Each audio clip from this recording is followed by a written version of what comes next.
libro tungkol sa mga sundalong Pilipinong kasama sa World War II ang itinampok sa Ortigas Library kasabay ng pagsasagawa ng isang film showing.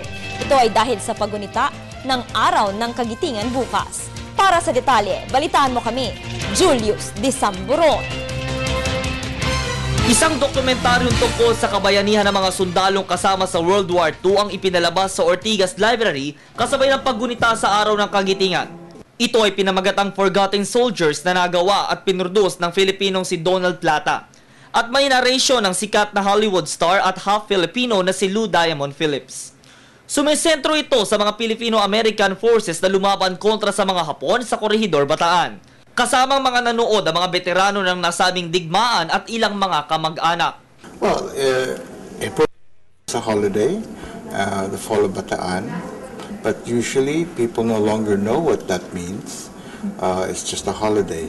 So this film, which is a very extensive day-to-day account of what that fall means in terms of in the 5 months that the Filipinos and Americans defended.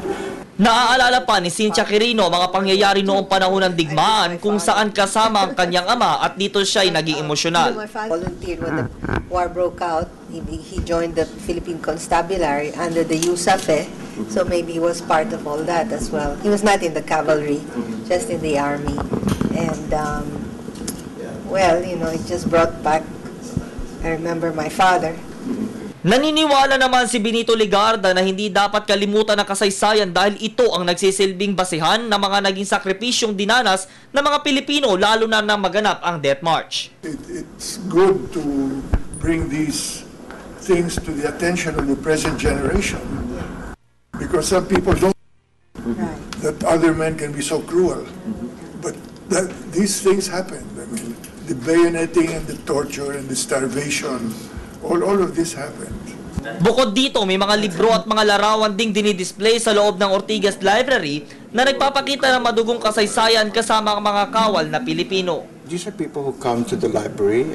These are our patrons and sponsors and people who are enjoying seeing things like this, which is augmented by our library work. Nais pa ng Executive Director ng Ortigas Foundation Library na patuloy na alalahanin ng mga kabayanihan at kontribusyon ng mga Pilipino sa ating kasaysayan hanggang makamtan natin ang kalayaan.